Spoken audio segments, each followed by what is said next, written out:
Je vais vous montrer comment rabattre les mailles sur le corps pour le cardigan Moriarty. Pour le bord-côte, vous avez tricoté 6 rangs de côte 1-1 torse et vous avez tricoté le dernier rang jusqu'à ce qu'il reste 5 mailles sur l'aiguille gauche. Vous allez retourner l'ouvrage pour avoir l'endroit de l'ouvrage face à vous. Et vous allez glisser les 5 mailles que vous n'avez pas tricotées pour le dernier rang sur les aiguilles 5 mm qui vous serviront plus tard à tricoter les bords-côtes des manches. Je glisse sur l'aiguille 5 mm.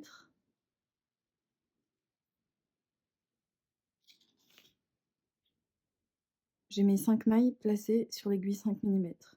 Je vais plier la bordure en deux et je vais placer l'aiguille 5 mm avec les 5 mailles derrière l'aiguille 8 mm.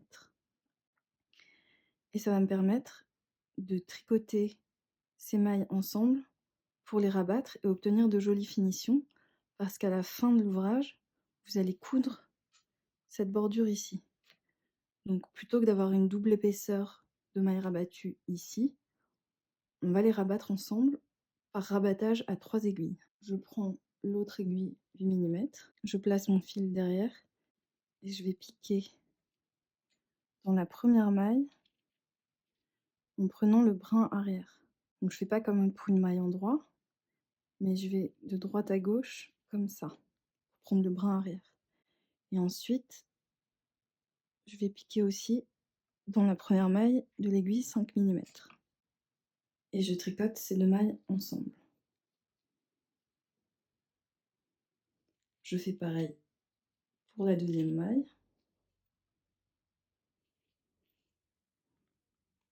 Je les tricote ensemble.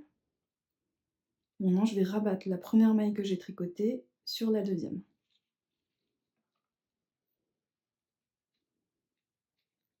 Je continue avec mes autres mailles en les tricotant toujours torse. Et je rabats.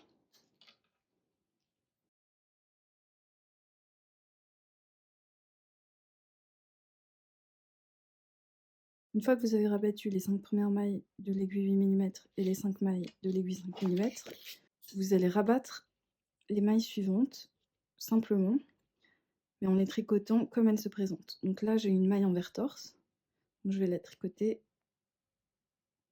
torse envers. Je rabats la maille précédente. Là, j'ai une maille endroit torse, je la tricote torse endroit. Et je rabats la précédente. Et vous allez continuer comme ça jusqu'à ce qu'il reste 10 mailles sur l'aiguille gauche. Ici, vous voyez, on a rabattu les mailles de la bordure 2 à 2. On obtient de très jolies finitions ici. Et la bordure est déjà pliée, comme ça, ce sera plus facile pour réaliser la couture lors des finitions. J'ai rabattu les mailles du corps jusqu'à ce qu'il reste 10 mailles sur l'aiguille gauche. J'ai donc une maille sur l'aiguille droite. Maintenant, ce que je veux faire, c'est placer les 5 dernières mailles sur l'aiguille 5 mm pour pouvoir les tricoter ensemble avec les 5 premières. Pour ça, je vais glisser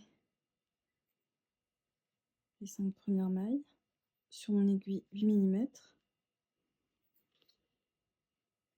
et je vais placer les 5 dernières mailles sur l'aiguille 5 mm.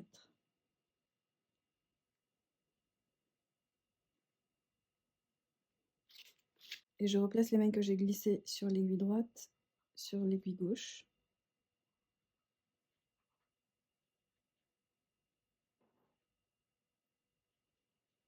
Donc j'ai une maille sur mon aiguille droite 8 mm, 5 mailles sur l'aiguille gauche 8 mm et 5 mailles sur l'aiguille 5 mm. J'ai plié la bordure en deux et j'ai glissé les mailles le long de l'aiguille 5 mm pour que la pointe des deux aiguilles soit à droite. Et maintenant, je vais rabattre les mailles de l'aiguille 8 mm avec celle de l'aiguille 5 mm. Je pique mon aiguille droite dans la première maille de l'aiguille avant en prenant le brin arrière et dans la première maille de l'aiguille arrière 5 mm. Je les tricote ensemble et je rabats la maille précédente sur cette maille. Et je fais pareil avec les mailles suivantes.